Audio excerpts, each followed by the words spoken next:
আসসালামু আলাইকুম। জাতীয় কবি কাজী নজরুল ইসলামকে নিয়ে আমাদের 1000 পর্বের আজ 10 পর্ব। আজকে আলোচনা করব কবির একটি বিখ্যাত রোমান্টিক একটি কবিতা, না পাওয়ার বিরহের একটি কবিতা, ভালোবাসার একটি কবিতা, সকলের প্রিয় একটি কবিতা। এই কবিতা নিয়ে আলোচনা করব চৈতি হাওয়া। চৈতি হাওয়া কবিতায় প্রথমে কবি যে লাইন দুটি লিখেছেন, হারিয়ে গেছে অন্ধকারে পাইনি খুঁজে আর, আজকে তোমার আমার মাঝে সপ্ত পারাবার। কথাটার ওয়েট কি আপনি বুঝতে পেরেছেন?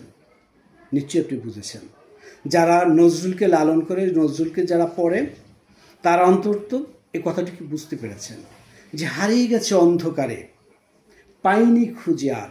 তার মানে কি আসলে রাতের মধ্যে কবির প্রেমিকা হারিয়ে গিয়েছে? রাতের ভিতরে হারিয়ে যায়নি। এটা একটা অন্ধকার, প্রেমের যে বিরহগাথা, প্রেমের যে আপনার না পাওয়ার একটা অন্ধকার, যে গাঢ় অন্ধকারগুলো, বিরহের যে অন্ধকারগুলো, তার ভিতরে কবির মানুষ প্রিয়া, কবি যাকে ভালোবাসতেন তার জীবনের সব কিছুর বিনিময়ে। এমনি জানেন যে কবি নজরুল ইসলাম পৃথিবীর সব প্রেমিকের ভালোবাসা মিলালে যতটুকু হয়, আমাদের জাতীয় কবির ভালোবাসার উচ্চতা কিন্তু তেমন। আমি সত্যি বলছি। কবি নজরুলকে এই জন্যই তো আমরা কি বলি? প্রেমের কবি বলি, চির যৌবনের কবি বলি, চির বিরহের কবি বলি। কেন বলি? এই কারণে যে পৃথিবীর সব মানুষের বিরহ একাত্র করলে যা হবে, কবি নজরুলের বিরহ তাই। পৃথিবীর সব মানুষের প্রেম যদি আমরা এক জায়গায় করি, কবি নজরুলের প্রেমের সমকক্ষ হবে না। তাদের প্রেম ছিল ওই রকম। ঠিক কবি এই জন্য বলেছেন যে আমি কি গেছে, হারিয়ে গেছে অন্ধকারে পাইনি খুঁজে আর, আজকে তোমার আমার মাঝে সপ্ত পারাবার। আপনি বুঝতে পারছেন কথাটা? যে তুমি যে অন্ধকারের ভিতর হারিয়ে গেছো, আর আমি যে এই পারে রয়েছি, আমি যে এখানে আর তুমি যে এখানে রয়েছ, তোমার আমার মাঝে আজকে সপ্ত পারাবার। মানে কি? 7টা সমুদ্রের যত দূরত্ব, 7টা সমুদ্রের ওই পারে তুমি রয়েছে আর এই পারে আমি রয়েছি, 7 সমুদ্র মিলালে যতখানি দূরত্ব হতে পারে, তোমার আমার মাঝে আজকে এতটুকুন দূরত্ব। তুমি সেই অন্ধকারের মধ্যে হারিয়ে গিয়েছ আর আমি এইখানে রয়েছি।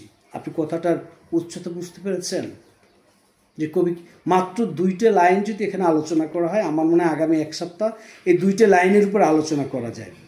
যে তোমার আমার মাঝে কি সপ্ত পারাবারের দূরত্ব, তুমি আর আমি সেই আগের মানুষটি নেই। তুমি আমি যেভাবে এইভাবে ছিলাম, একই বিনতে 2টি কুসুমের মতো ছিলাম, সেই তুমি আর আমি সেই আগের মতো সেই লোকটি এখন আর নেই। আজকে তোমার আমার মাঝে কিন্তু অনেক দূরত্ব হয়ে গেছে। 7 সমুদ্র মাঝে যতটুকু দূরত্ব, ঠিক তোমার আমার মাঝে এতটুকু দূরত্ব হয়ে গেছে। তারপর দেখেন এবার কি লিখেছে, কোন পুজুরি নীল ছিঁড়ে ছিন্ন তোমার দল, ঢেকেছে আজ কোন দেবতার কোন সে পাষাণতল। দেখছেন? কথার অর্থ বুঝতে পারেন যে কথাগুলো কি বলতেছে? এবার আসি আমরা একদম শেষের দিকে একটা কথা মালা আসি, তারপর আমরা আবার এখানে আসবো, আমরা মাঝখানটা আসবো, শেষ দিকটা আসি, তাহলে আপনাদের আরও বুঝতে সুবিধা হবে। যে শেষে এই কবিতার শেষের দিকে কবি বলেছেন, কোথায় তুমি কোথায় আমি, চৈতে দেখা সেই, কেঁদে ফিরে যায় যে চৈত তোমার দেখা নেই। আই রিপিট, কোথায় তুমি কোথায় আমি, চৈতে দেখা সেই।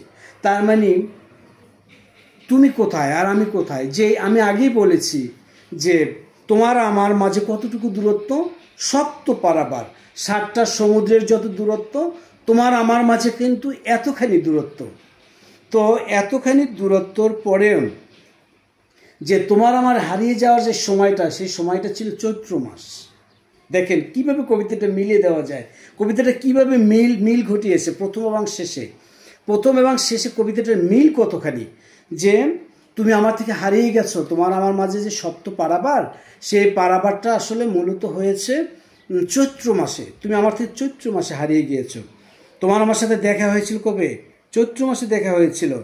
কোথায় তুমি কোথায় আমি, চৈতে দেখা সেই, কেঁদে ফিরে যায় যে চৈত, তোমার দেখা নেই। তোমার সাথে আমার প্রথম যে প্রণয় হয়েছিল সেটা হয়েছিল চৈত্র মাসে। আজকে কিন্তু অনেক চৈত্র পৃথিবীতে চলে গেছে, অনেক চৈত্র, অনেকগুলো বসন্ত কিন্তু চলে গেছে, কিন্তু চৈত্র বারবার রিপিট বারবার কিন্তু পৃথিবীতে ধরাধামে চৈত্র আসে। কিন্তু তুমি কিন্তু আর আমার কাছে ফিরে আসছো না, তোমার কিন্তু দেখা নেই। অনেক চৈত্র আসে, কেঁদে যায়। এই যে চৈত্রের যে স্মৃতিটা তোমার আমার ছিল প্রথম দেখার, এই দিনটা ঠিক আবার চৈত্র আসে, লুটুফুটি খায়, কেঁদে যায়, কিন্তু তোমার কিন্তু দেখা নেই। তোমার দেখা থাকবে কি করে? তুমি যে ওই যে 7 সমুদ্র তার উপরে তুমি চলে গেছো, সেই অন্ধকারে তুমি হারিয়ে গেছো আমার জীবন থেকে, তাহলে তোমার সাথে আমার কী করে দেখা হবে? কিন্তু ঠিকই চৈত্র আসে, এই যে চৈতে তোমার আমার সাথে প্রথম দেখাটা হয়েছিল, চৈত্রটা আসে, কিন্তু তোমার আমার সাথে দেখা নেই। আপনি দেখছেন কবিতার প্রথম এবং শেষ দিকের কতটা মিল, কতটা ব্যথাতুর কবিতাটা।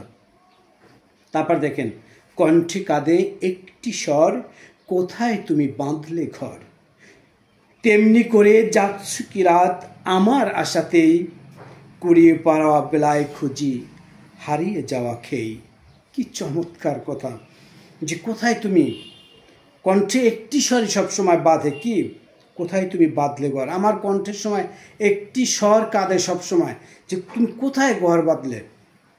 তুমি যে 7 সমুদ্রের উপরে চলে গিয়েছো, সেখানে যে তুমি ঘর বেঁধেছো, এখানে 7 সমুদ্র বলতে কিন্তু আসলে 7 সমুদ্র না, এখানে রূপক করতে ব্যবহার করা হয়েছে।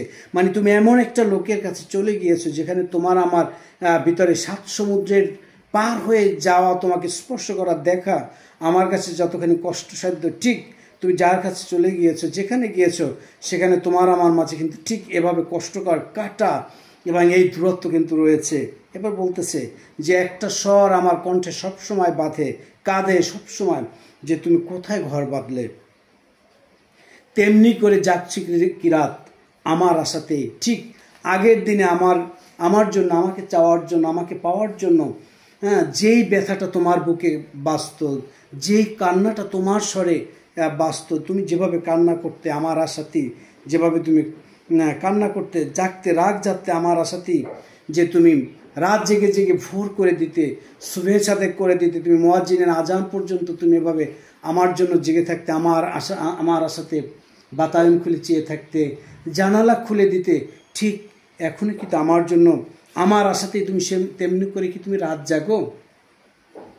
কুড়িয়ে পাওয়া বেলায় খুঁজি হারিয়ে যাওয়া খেই।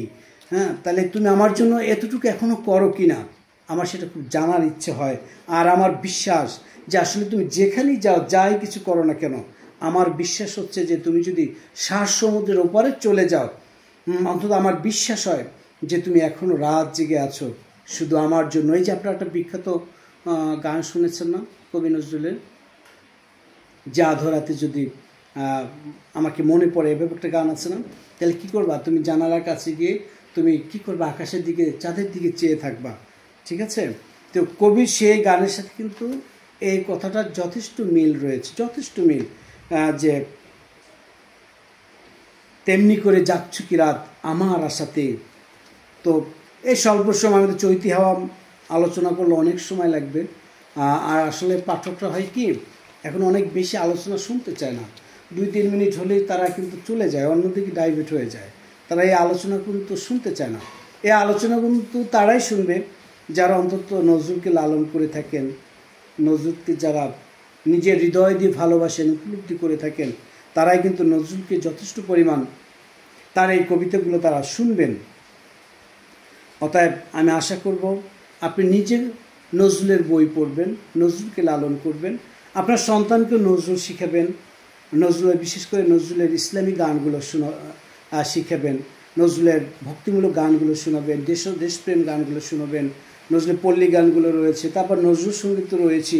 তা প্রতিটি গান কিন্তু আমাদের হৃদয়কে আন্দোলিত করবে, আমাদের হৃদয়কে জাগরুক করবে, আমাদের হৃদয়কে চেতনা আমাদেরকে কিন্তু পুনর্জাগরণের স্বপ্ন দেখাবে, নতুন পৃথিবী গড়ার স্বপ্ন দেখাবে তার গান, কবিতা, তার প্রতিটি কথা। অর্থাৎ আসুন আমরা সবাই কবি নজরুলকে লালন করি, কবি নজরুলকে ভালোবাসি, শ্রদ্ধা করি, কবি নজরুলের সৃষ্টিকে আমরা পড়ি এবং আমাদের জীবনে অ্যাপ্লাই করি।